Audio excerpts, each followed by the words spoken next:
अपना सगा बेटा ही धोखा दे तो किस पर विश्वास करे, यही सोचकर मालती व्यथित थी और रह रहकर बेटा शशांक का फरेब झूठ पर तिलमिलाहट से उबल रही थी।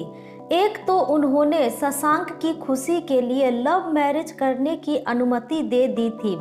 बहू पढ़ी लिखी थी। शशांक ने कहा कि स्मिता MBA की डिग्री कैट के माध्यम से की है और दिल्ली के रेपुटेटेड यूनिवर्सिटी से पास है, और वो मान गई थी कि बेटा के पसंद में मेरी भी खुशी है। लेकिन यहाँ इलाज कराने को आई मालती को शशांक ने कहा कि दिल्ली के द्वारका में नवीन अपार्टमेंट बन रहे हैं, इसलिए एक फ्लैट बुक कर लेता हूँ। स्मिता भी लोन उठा लेगी अपने ऑफिस से और मैं भी बैंक से लोन ले लेता हूँ। बाकी रकम तुम पापा के रिटायरमेंट वाला फंड से दिलवा दो ताकि हमें खरीदने में आसानी हो। मालती से कहा गया कि फ्लैट तुम्हारे नाम से लिया जाएगा और वो अपने पति से कहलवाकर 50 लाख का इंतजाम करवा देती है। शेष रकम भी वो ही देती है गांव का जमीन बेचकर। कोर्ट में जब रजिस्ट्रेशन कराने जाना पड़ा तो वो भी समझ नहीं पाती कि रजिस्ट्री पेपर में बहू का फोटो क्यों है, और उसे भी शशांक कोर्ट लेते आया था।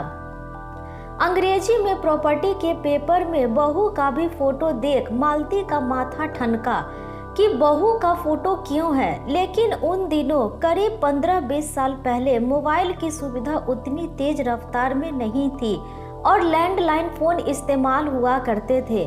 पति रांची में थे और मालती बेटा के पास इलाज कराने को आई थी। इसी दौरान शशांक ने उन्हें झांसे में ले रखा और प्रॉपर्टी का प्रपोजल रखा।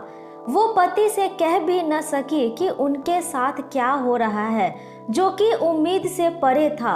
बिल्डर के द्वारा फ्लैट बनकर तैयार हुआ, तभी शशांक मालती और स्मिता को लेकर जाता है। वहां जाने पर मालती घर देख हक्की बक्की रह जाती है।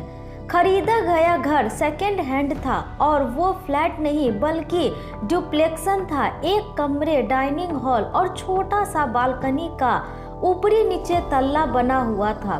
बिल्डर ऊपर वाले तल्ले का चाबी स्मिता के हाथ में देता है और नीचे का मालती को, यह कहकर कि आप सीढ़ी नहीं चढ़ सकती, उम्र का तकाजा है, इसलिए आपका नीचे फ्लोर में ही रहना मुनाफिक होगा। बाद में पता चलता है उस घर को खरीदा गया है मात्र 50 लाख में। शेष 50 लाख उसने मार लिया है। घर के एक तल्ले में बहू नाम है और नीचे मेरा।